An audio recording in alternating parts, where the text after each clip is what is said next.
কলেমার ঝান্ডা উত্তোলন করেছিলেন খাজা গরিবে নওয়াজ মাইনুদ্দিন চিশতি আজমিরি রহমতুল্লাহ আলাইহি। খাজা বাবা যখন আজমিরের জমিনে, হিন্দুস্তানের জমিনে কলেমার ঝান্ডা উড়িয়ে দিয়েছিলেন, তখন কি হিন্দুস্তানের জমিনে মুসলমানের সংখ্যা এত বেশি ছিল?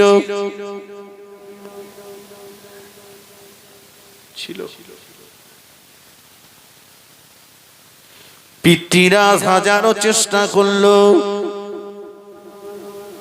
খাজা বাবাকে তাড়িয়ে দেওয়ার জন্য। যুগী জয়পাল শত শত জাদু করলো খাজা বাবা ক্ষতি করার জন্য।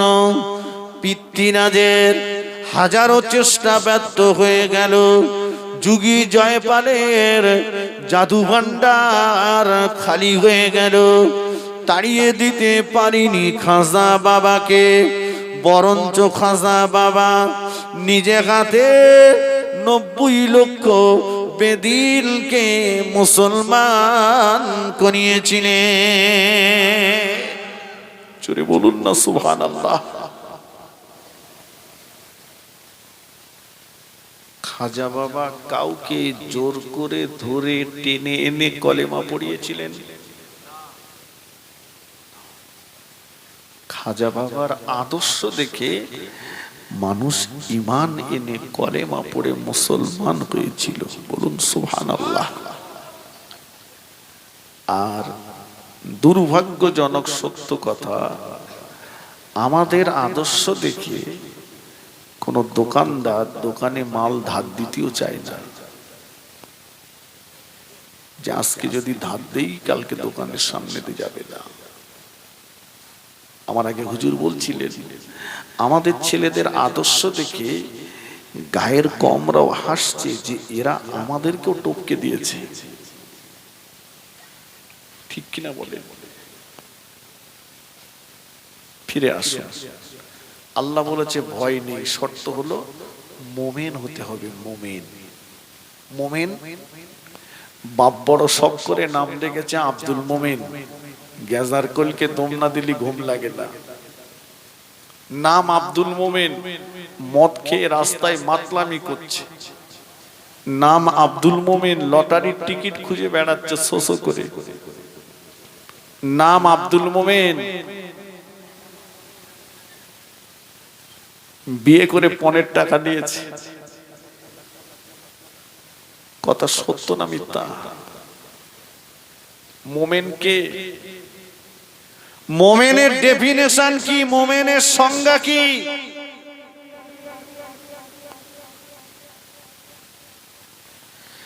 আল্লাহ নবী বললেন, লা ইউমিনু আহাদুকুম হাত্তা আকুনা হাব্বা ইলাইহি মিন ওয়ালিদিহি ওয়া ওয়ালাদিহি ওয়ান নাসি আজমাইন। আল্লাহ নবী বললেন, ও আমার সাহাবীরা, অতক্ষণ পর্যন্ত পূর্ণ ঈমানদার হতে পারবে না যতক্ষণ না পর্যন্ত তোমার পিতা মাতা, তোমার সন্তান সন্ততি, অন্নাস গোটা পৃথিবীর সব মানুষের চাইতে আমি রাসূলুল্লাহ আমাকে বেশি বেশি ভালোবাসতে না পারবে। তিনটে কথা বলেছেন। 1 নম্বর বলেছেন তোমার পিতামাতার থেকে, 2 নম্বর তোমার সন্তান সন্ততি, 3 নম্বরে বলেছেন অন্নাস গোটা পৃথিবীর সব মানুষের চাইতে ভালোবাসতে হবে। আমি যদি এখন বলি নবীকে ভালোবাসি, কারা? সবাই 4 হাত পা তুলে দিয়ে বলবো ভালোবাসি। ভালোবাসি মানে জীবন দিয়ে দেব নবীর জন্য। আচ্ছা বলুন তো, সকালবেলা হাতে একটা 1000 দানা তসবিহ নিলাম, সকাল থেকে সন্ধ্যা পর্যন্ত বলছি নবীকে ভালোবাসি, নবীকে ভালোবাসি, নবীকে ভালোবাসি, নবীকে ভালোবাসি, নবীকে ভালোবাসি। তসবিহ দানাটা কয়েকবার ঘুরে গেল, ভালোবাসা হলো? কথা বলেন না। আল্লাহ পাক কোরআন শরীফের ভিতরে জানিয়ে দিলেন, মা আতাকুমুর রাসূলু ফাকুজুহু ওয়া মা নাহাকুম আনহু ফান্তাহু। ও আমার বান্দা বান্দিরা, আমার নবী তোমাদেরকে যেটা করতে বলেছে তোমরা সেটা করো। নবী তোমাদেরকে যেটা করতে নিষেধ করেছে সেটাকে তোমরা ছেড়ে দাও। যে মানুষটা আল্লাহ নবীর করতে বলা কাজগুলো করলো, নিষেধ করা কাজগুলো ছেড়ে দিল, ওই মানুষটাই তো আল্লাহ নবীর প্রকৃত ভালোবাসার দাবিদার। তাই তো নাকি? নবী যেটা করতে বলেছেন সেটা করব, যেটা ছাড়তে বলেছেন ছেড়ে দেব, ওই মানুষটাই নবীকে ভালোবেসেছে। আসুন একটা হাদিস শোনাই। নবীর যেগুলো ভালো লাগতো সেগুলো আমার ভালো লাগবে, নবীর যেগুলো ভালো লাগতো না আমার লাগবে না, তবেই ভালোবেসেছি। আল্লাহ নবী নূরের জবানে জানিয়ে দিয়েছেন, ইন্নী উহিব্বুস সালাসা। আল্লাহ নবী বললেন, ও সাহাবীরা, ইন্নী উহিব্বুস সালাসা, আমি রাসূলুল্লাহ তিনটে জিনিসকে বড় পছন্দ করি। আল্লাহ নবী বললেন, আত্তিবা, আমি রাসূলুল্লাহ খুশবু আতরকে বড় পছন্দ করি। অন্নিসা, আমি রাসূলুল্লাহ নারী জাতকে বড় পছন্দ করি। কুররাতু আইনি as-সালাত, আমি রাসূলুল্লাহ আমার চোখের শান্তি হলো নামাজ। তিনটে। নাম্বার 1, রাসূল বলেছেন আতর ভালোবাসি। আমরা সব আতর পছন্দ করি তো বাপ। যুবকেরা এখন একটু স্প্রে পছন্দ করে। স্প্রে বোঝেন? ধানে পোকা লাগলে কি করে, সবজিতে পোকা লাগলে, বিয়ে করতে যাচ্ছে ও টোটাল বডিটা স্প্রে করেছে যেন পোকা না লাগে। আচ্ছা, ওর উজু গোসল কিছু আছে? কথা বলে। যে মেয়েটাকে বিয়ের পিঁড়িতে বসানো হয়েছে সেই মেয়েটার হাত পায়ের আঙুলগুলো সব নেল পালিশ লাগানো, ওর উজু গোসল কিছু হয়েছে? বিয়ে করা কি বলেন দিন? এখানকার বিয়ে হয়নি? বিয়ে করা কি? আল্লাহ রাসূল বললেন, আন-নিকাহু মিন সুন্নতি, সুন্নত পালন হচ্ছে মদ দিয়ে। দেখবেন, সুন্নত পালন হচ্ছে ড্যান্স করে,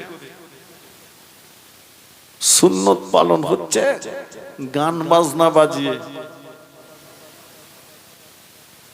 বাবাজি আসুন তো, আমি যে কথাটি বলছিলাম,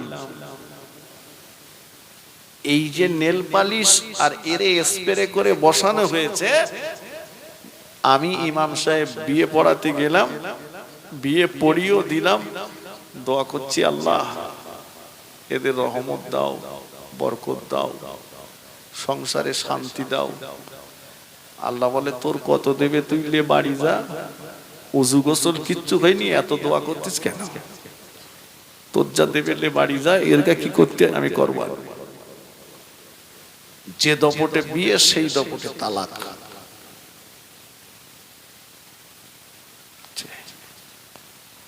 বলছে হুজুর একটু ওয়াজ করেন দিন। কেন?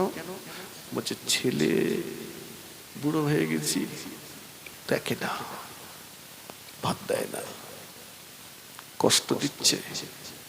আমি বলছি এটা অন্যায়, একবার না হাজার বার বলবো ছেলের অন্যায়, কিন্তু তার আগে আপনার কাছে আমার জিজ্ঞাসা করতে ইচ্ছে করে, সন্তানের যেমন দায়িত্ব রয়েছে মা বাপের সেবা করা, ঠিক তথৈগত মা বাপেরও দায়িত্ব রয়েছে সন্তানকে সঠিকভাবে লালন পালন করা। আপনি তার কোন দায়িত্বটা পালন করেছেন? আপনি যদি ন্যাংড়ার আম গাছ বসান, ও গাছে হিমসাগর হবে?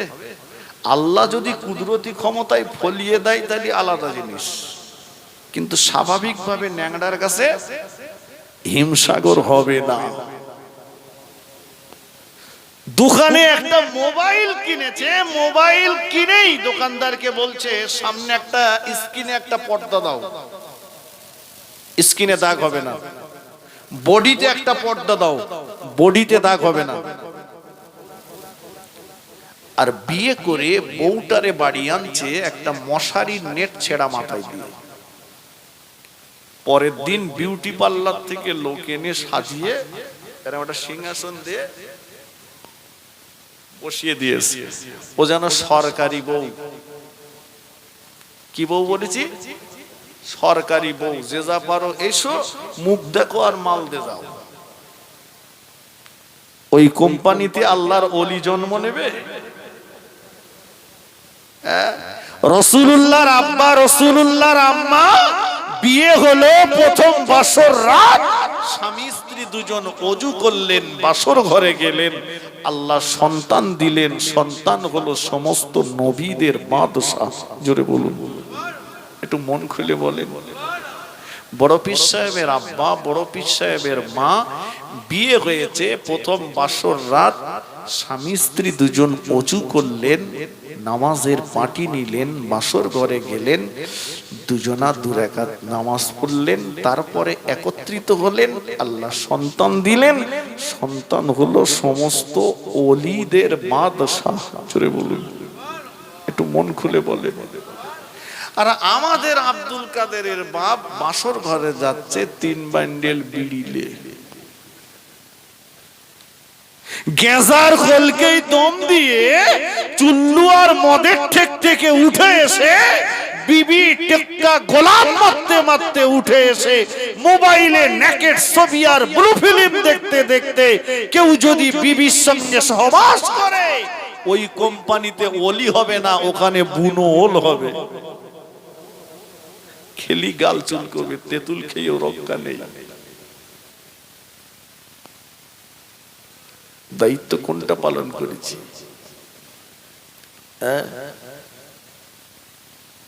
আমরা 6টা 7টা 8টা 9টা করে ভাই বোন। আমাদের মা চাচিদের কোনোদিন হসপিটালের বেডে যেতে হয়নি।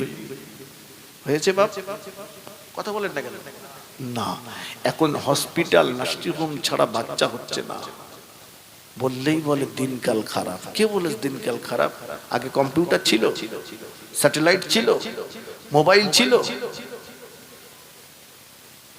এত উন্নত আবিষ্কার যে জামানায় হয়েছে, দিনকাল খারাপ না। এটা আমাদের পাওনা, এটা আমাদের দুহাতের কামাই করা ফসল। তুমি নারী, তোমার ইজ্জতকে যেমন তুমি অঙ্ক করেছো, আল্লাহ তোমাকে বেইজ্জতির কাঠগড়ায় দাঁড় করিয়েছে।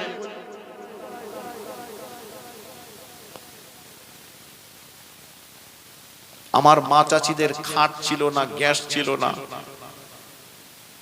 বাহারি কাপড় তাদের ছিল না, কিন্তু তাদের পর্দাটা মজবুত ছিল। ঠিক কিনা বলেন? পর্দা মজবুত ছিল। এখন তো কচির মা নিজেই বাজার করছে। কেউ বলে আমার কচির মা যায় না, যায় না, তবে বাড়ি বাড়ি এখন সব বাজার আসছে। সবজিওয়ালা, মাছওয়ালা, ফেরিওয়ালা আসে না, ও এসে একদম বাড়ির ভিতর ঢুকে যাচ্ছে। বিশ্ব নবীর মায়ের কাছে, আমি ওয়াজ ভুলে যাইনি, যেখানে রেখেছি নিয়ে যাবো ইনশাল্লাহ। বিশ্ব নবীর মায়ের কাছে দুজন ধাত্রী আল্লাহ পাঠিয়েছেন। একজন হচ্ছেন নবী ঈসা আলাইহিস সালামের আম্মা মা মারিয়াম, অপরজন হচ্ছেন ফেরাউনের স্ত্রী আসিয়া। আচ্ছা বলুন, জগতে এত মেয়ে থাকতে বিশ্ব নবীর মায়ের কাছে আল্লাহ কেন আসিয়া আর মারিয়ামকে পাঠাবেন? আসিয়া আর মারিয়াম এই দুজন নারীকে কোনোদিন পৃথিবীর কোনো পরপুরুষ স্পর্শ করতে পারেনি। তাই আল্লাহ বিশ্ব নবীর ধাত্রী হিসাবে ওই দুজন নারীকেই বেছে নিয়েছেন। জোরে বলুন। একটু মন খুলে বলেন। এখানে একটা প্রশ্ন থাকতে পারে যে ঈসা আলাইহিস সালামের আম্মা মা মারিয়ামকে পুরুষ স্পর্শ করেনি, জানি, কিন্তু আসিয়া তো ফিরআউনের স্ত্রী ছিল। হ্যাঁ, আসিয়াকে ফিরআউন জামানার সুন্দরী নারী ছিল মা আসিয়া। ফিরআউন তার ক্ষমতার বলে জোর করে মা আসিয়াকে বিয়ে করেছিল। আম্মাজান আসিয়াকে জোর করে বিয়ে করেছেন। তাফসীরে এসেছে মা যেদিন প্রথম বাসর রাত, মা আসিয়া নিজেই আগে বাসর ঘরে চলে গেলেন। আম্মা জান নিজে বাসর ঘরে ভিতরে চলে গেলেন, সিজদায় পড়ে যে আল্লাহ পাকের দরবার রোনাজারি করতে লাগলেন। সিজদায় পড়ে যে আল্লাহ পাকের দরবারে কাঁদতে লাগলেন। ও রব্বুল আলামিন, আল্লাহ পাক, ফিরআউন হলো আপনার দুশমন, ফিরআউন হলো আপনার নবী মুসার দুশমন। আল্লাহ পাক, যে ফিরআউন আপনার দুশমন সে আমার শরীর উপভোগ করুক, এটা আমি আসিয়া চাই না। যে ফিরআউন আপনার নবী মুসার দুশমন, ওই ফিরআউন আমার শরীর উপভোগ করুক, আল্লাহ এটা আমি চাই না।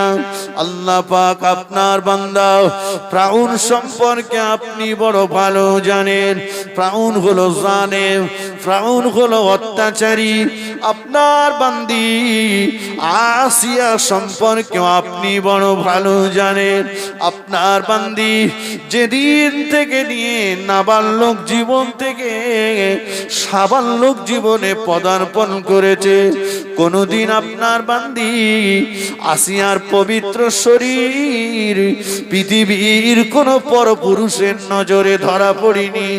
আল্লাহ পাক, আপনি ইজ্জতের মালিক, আপনি বেইজ্জতির মালিক।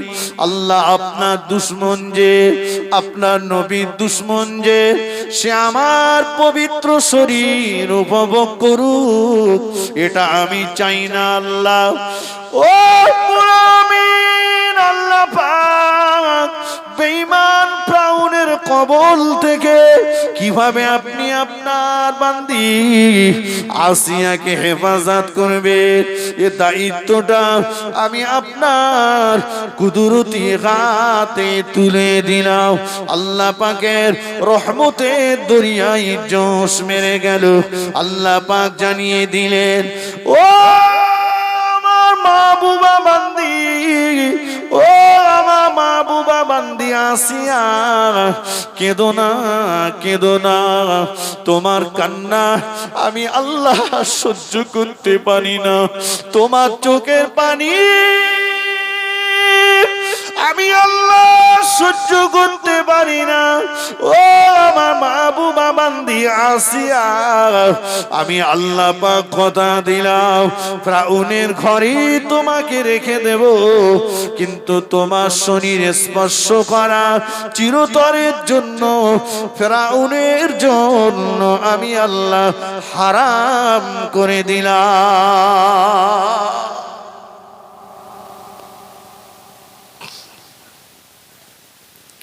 একটু পরেই ফিরআউন মা আসিয়ার ঘরে ঢুকেছে। আসিয়া বলেন, তাফসীরের ভিতরে এসেছে ফিরআউনের গোটা শরীরটা থরথর থরথর থরথর করে কাঁপছে, হাত পা অসাড় নিঃসাড় হয়ে যাচ্ছে। আসিয়া, আমার এমন হচ্ছে কেন বলো তো? বলছে, দেখুন আমি তো আপনার ডাক্তার নই, জোর করে বিয়ে করেছেন, খুব বেশি বেশি আমি আপনার স্ত্রী, ডাক্তার দেখান। ফিরআউন চট করে আসিয়ার ঘর থেকে বাইরে বার হলো। যেই মা আসিয়ার ঘর থেকে বাইরে বেরিয়ে আসলো, ফিরআউনের শরীরটা আগের মতো আবার স্বাভাবিক হয়ে গেল।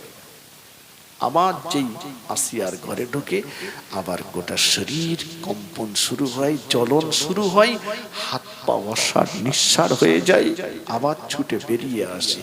ফিরআউন কোনদিন মা আসিয়ার শরীর স্পর্শ করতে পারেনি। জোরে বলবেন, একটু মন খুলে বলেন। এই ইজ্জতের হেফাজতের জন্য আল্লাহর কাছে চেয়েছেন মা আসিয়া। লজ্জার সঙ্গে বলতে হয়, আমাদের ঘরের কিছু মেয়েরা বলছে, জি জি, মা আসিয়া বলছে, আল্লাহ, যে ফিরাউন আপনার দুশমন, আপনার নবীর দুশমন, সে আমার শরীর উপভোগ করুক, চাই না। আর এ জাতের কিছু মেয়েরা সমাজের, তারা বলছে দাড়িওয়ালা ছেলে বিয়ে করব না।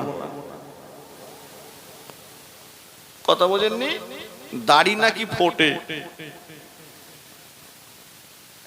চাচা চাচা চাই। বিয়ের পরে অনেক মেয়ে আছে যারা স্বামীর ইচ্ছা থাকার পরেও স্বামীকে দাড়ি রাখতে দেয় না। আছে না নাই? আর কিছু আছে গয়চন্দর বিন্দুর আকার ঢয় শূন্য ল, ওরা গিন্নির কাছে মুরিদ হয়েছে, হয়ে দাড়িটা রাখিনি।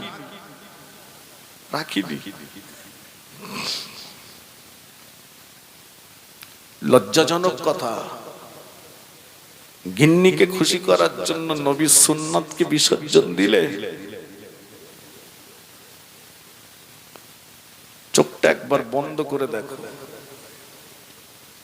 এক সেকেন্ড বন্ধ করে দেখো, পাশের মানুষটাকেও দেখতে পাওয়া যাবে না। আল্লাহ রাসূল বলেছেন, আন-নাওমু আখুল মাউত, ঘুম হলো মরণের ভাই। কোন মানুষ যখন ঘুমিয়ে যায়, তার ভিতর থেকে রূহটা বেরিয়ে যায়। ওই রূহটা আসমান আর জমিনের মাঝখানে ঘুরতে থাকে, ঘুরে ঘুরে এসে যখন মানব দেহের ভিতরে প্রবেশ করে, তখনই তার ঘুম ভাঙে। বাবা, মাহফিল শেষ হবে, বাড়ি চলে যাব, ঘুমিয়ে যাব, রূহ বেরিয়ে যাবে, ফিরে আসবে কোনো গ্যারান্টি আছে? বিবি জানটা চলে গেলে ও স্বার্থ ফুরালে কেটে পড়বে। আমি ওকে ভালোবাসতে বারণ করিনি, তাই বলে এই নয় যে রাসূলের আদর্শকে বিসর্জন করব। এখন রক্তের তেজ আছে, ক্ষমতা আছে, নওজোয়ান যুবকেরা, ও আমার মুরব্বিয়ানেরা, আমি আপনি যেদিন মরে যাব, আমি আপনি যেদিন মারা যাব, একবার কি ভেবেছেন সেদিনটার কথা? আমি আপনি যেদিন মরে যাব, আমি আপনি যেদিন মারা যাব, এই গ্রামে মসজিদে ঘোষণা হয়ে যাবে, অমুক ইন্তেকাল করেছে, অমুক মারা গিয়েছে। সবার মুখে একটাই কথা, জানাজা কখন হবে?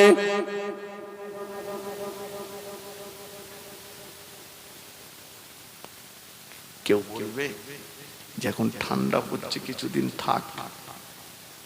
বিবিতে এত ভালোবাসে, বিবি বলবে আমার স্বামী ঘরে থাক, ঠান্ডা সহ্য করতে পারে না, এখন কবর দেবো না। ও নওজোয়ানেরা, ও যুবকেরা, ও আমার মুরব্বিয়ানেরা, সারাটা জীবন ধরে যাদের পরনার কাপড় আমি কিনে দিয়েছিলাম, যাদের গায়ের জামা আমি কিনে দিয়েছিলাম, ওরা এসে পরনার কাপড়টা খুলে নেবে, গায়ের জামাটা খুলে নেবে, আমার পয়সায় তৈরি করা খাট, খাটের থেকে আমায় নামিয়ে দেবে, আমার পয়সায় তৈরি করা বালিশ মাথা থেকে কেড়ে নেবে, মসজিদ থেকে খাটিয়াটা এনে, তক্তাটা এনে, গোসল দেওয়াটা এনে ওই খাটিয়ার উপরে শুইয়ে দেবে। ঘরে আমার অনেক বালিশ আছে, আমার পয়সায় তৈরি করা। কোনোদিন বলবো না বেটারে একটা বালিশ আমাকে দে বাবা, মা একটা বালিশ আমাকে দে, বিবি বালিশ আমার মাথায় একটা দাও, দুটো না হলে আমি তো শুতে পারতাম না, তুমি কি জানো না? কিন্তু না না, দেবে না, দেবে না। ও নওজোয়ানেরা, ও যুবকেরা, সারাটা জীবন পয়সা উপার্জন করে একটা গোসলখানা বানিয়েছি।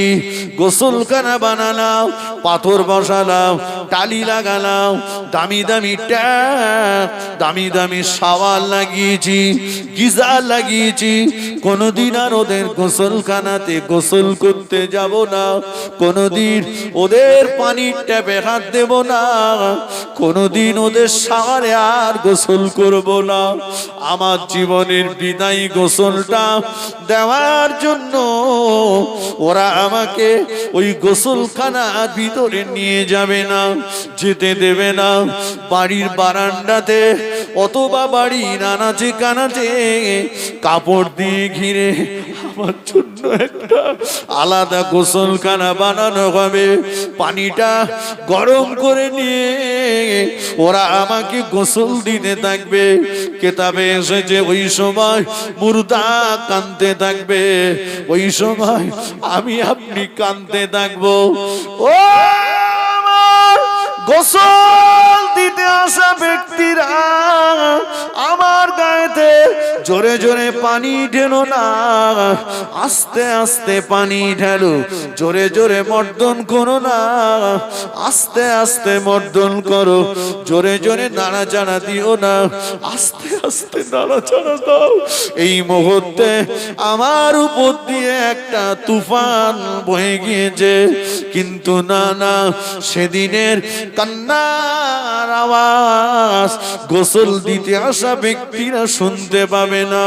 ওরা ওদের মতো করে গোসল দিয়ে ঘরে আমার অনেক লুঙ্গি আছে, জামা আছে, প্যান্ট আছে, গেঞ্জি আছে, পাঞ্জাবি আছে, শাড়ি আছে, নূতন নূতন, কিন্তু না, ওরা কিছুই আমাকে দেবে না, চাইবো না কোনোদিন, কিন্তু ওরা আমাকে দেবে না। খাটিয়ার উপরে সাদা কাপড়ের কাপড়টা বিছানো থাকবে, ওই কাপড়ের উপরে শুইয়ে দিয়ে কাপড়ের কাপড়টা যখন মুড়তে থাকবে, ওই সময় মুর্দা কাঁদতে থাকবে, ওই সময় আমি আপনি কাঁদতে থাকবো। ও আমার কাফন পরাতে আসা ব্যক্তিরা, মুড়ে দিও না, ঢেকে দিও না, মুড়ে দিও না, ঢেকে দিও না।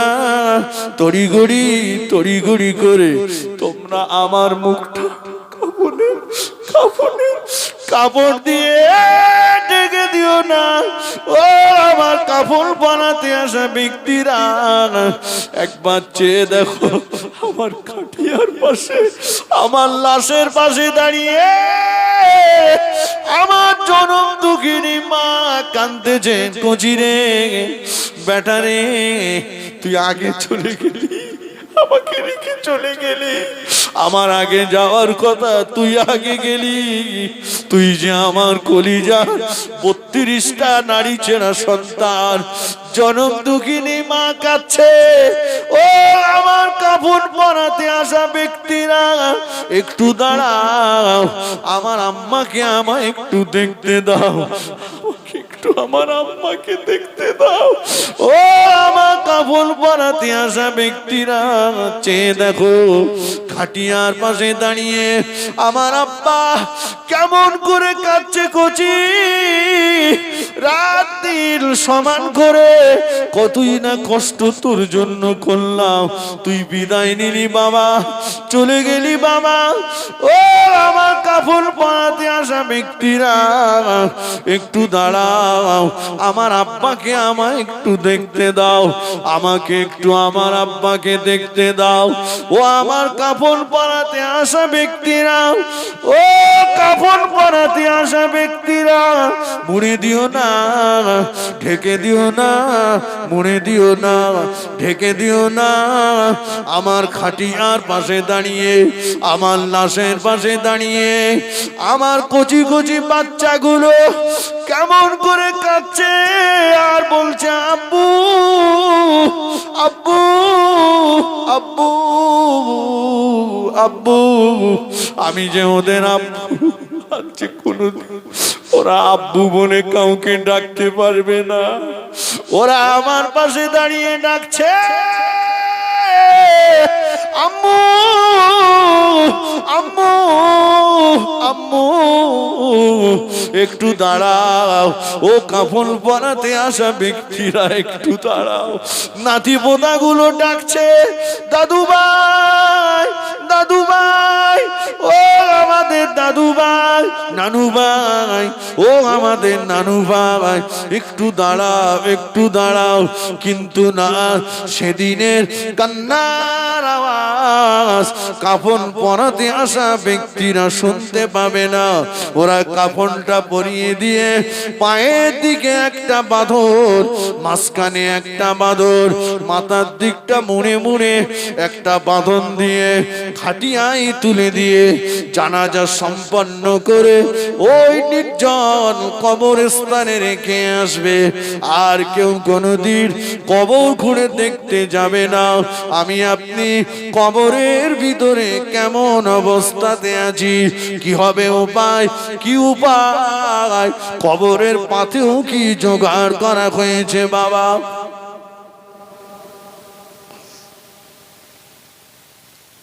কি আছে সম্বল, কি নিয়ে যাব? দুনিয়ার আইনের কাছে যদি ধরা পড়ি, দুনিয়ার বাবুদের দিয়ে রোধ করা যাবে, কিন্তু ওটা এমন একটা জায়গা, মাটির নিচে একবার চলে গেলে কোনো চ্যানেল আর কাজ হবে না। ও আমি একা কেন গড়ে যাব, ও আমি একা কেন গড়ে যাব, নবীর কলেমা হবে মোর সঙ্গের সাথী, নামাজ হবে মোর গোরের বাতি, রোজা হবে মোর মাথার সাথী, ও আমি তাদের সাথে রব,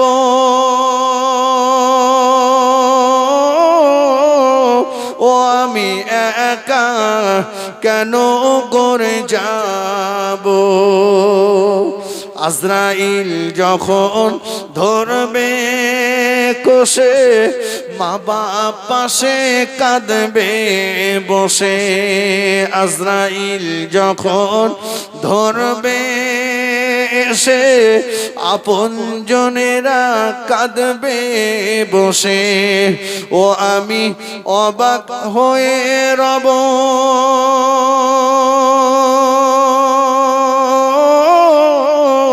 ও আমি একা কেন গড়ে যাব, নবীর কলেমা হবে মোর সঙ্গের সাথী, নামাজ হবে মোর গোরের বাতি, রোজা হবে মোর মাথার সাথী, ও আমি তাদের সাথে রব,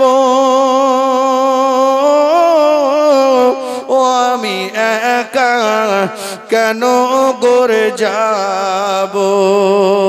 সাদ হবে মোর বাঁশের কাঠি, মাটি দিয়ে মুখ দেবে গো ঢাকি, সাদ হবে মোর বাঁশের কাঠি, মাটি দিয়ে মুখ দেবে গো ঢাকি, ও আমি ঠান্ডা হয়ে রব,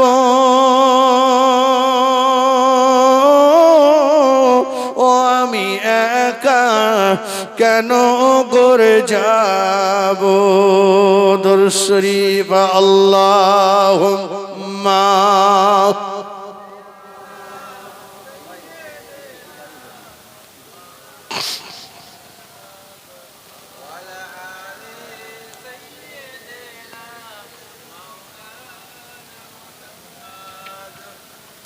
আমার ভাইরা, নওজওয়ানেরা, মুরব্বীরা, চলে সবাইকে যেতে হবে, কথা ঠিক কিনা বলে? এই মরণের জন্য কিন্তু বয়স লাগে না। আমরা যে যে বয়সে দাঁড়িয়ে আছি, আমাদের বয়সের চাইতে অনেক কম বয়সী ছেলেরা মেয়েরা চলে গেছে, আমাদের চাইতে অনেক বেশি বয়সের ছেলেরা মেয়েরা চলে গেছে, মাঝখানে আমরা রয়ে গেছি, আমাদের গাড়িটাও এসে গেছে, মসজিদের কোণে আমাদের গাড়িটা অপেক্ষা করছে। গাড়িটার নাম কি? খাটিয়া। যেদিন যার বাড়ির দরজায় আসবে ফিরে যাবে না, ফিরে যাবে না। কি প্রস্তুতি নিলেন হে যুবক, নওজওয়ান, আমার ভাইয়েরা, ছেড়ে দেন ওই রাস্তাটা, রাসূলের সুন্নাতকে মেনে নেন। রাসূল বলেছেন আত্তিবা, আমি খুশবু আতরকে ভালোবাসি। মনে আছে তো কথা? 2 নম্বরে রাসূল বললেন অন্নিসা, আমি রাসূলুল্লাহ নারী জাতকে বড় ভালোবাসি। একবার বলুন সুবহানাল্লাহ। কি গো, রাসূল বলেছেন আমি নারীদের ভালোবাসি। মেয়ে হলে খুশি তো? কথা বলেন না কেন? প্রথম মেয়ে, দ্বিতীয়বার মেয়ে,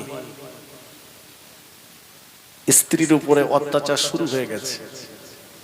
শ্বশুর শাশুড়ি ননদেরা বৌমার উপরে অত্যাচার করছে, বলছে মেয়ে ঢেকি এসছে, সব মেয়ে হচ্ছে। ছেলে দেওয়ার মালিককে, মেয়ে দেওয়ার মালিক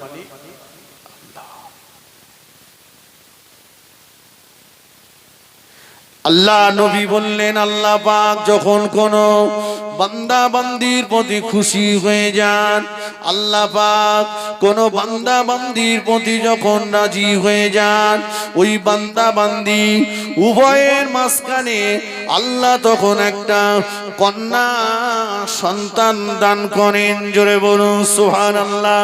আল্লাহ নবী বলেছেন, ও আমার সাহাবীরা, খবরদার খবরদার, কন্যার পিতাদেরকে তোমরা নিচু নজরে দেখো না, মেয়ের মায়েদেরকে তোমরা নিচু নজরে দেখো না, মেয়ে হওয়ার জন্য বিবিকে গালিগালাজ করো না।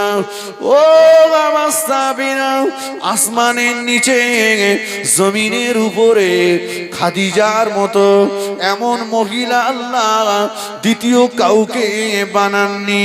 এই খাদিজার গর্ভ থেকে আল্লাহ পাক 4টি কন্যা সন্তান দান করেছেন। আল্লাহ নবী বললেন, ও আমার সাহাবীরা, আমি রাসূলুল্লাহ জানিয়ে দিলাম, আমি নিজেই হলাম কন্যা সন্তানের পিতা, আমি নবী হলাম মেয়েদের আব্বা। আমি রাসূলুল্লাহ জানিয়ে দিলাম, যিনি 3টে কন্যা সন্তানের পিতা, যিনি 3টে মেয়ের আব্বা, আমি রাসূলুল্লাহ আর ওই কন্যার পিতা। আল্লাহ পাকের দয়ার জান্নাতে পাশাপাশি থাকবো। একজন সাহাবী জিজ্ঞাসা করলেন, ইয়া রাসূলুল্লাহ, ইয়া হাবিবাল্লাহ, হুজুর যার একটা মেয়ে, যার 2টো মেয়ে, তার জন্য আপনি কি বলবেন? আল্লাহ নবী বললেন, ও সাহাবী শুনে রাখো, যার একটা মেয়ে, যার 2টো মেয়ে, আমি রাসূলুল্লাহ ওই কন্যার পিতার জন্য আল্লাহ পাকের দয়ার জান্নাতে জমিনদার হয়ে গেলাম।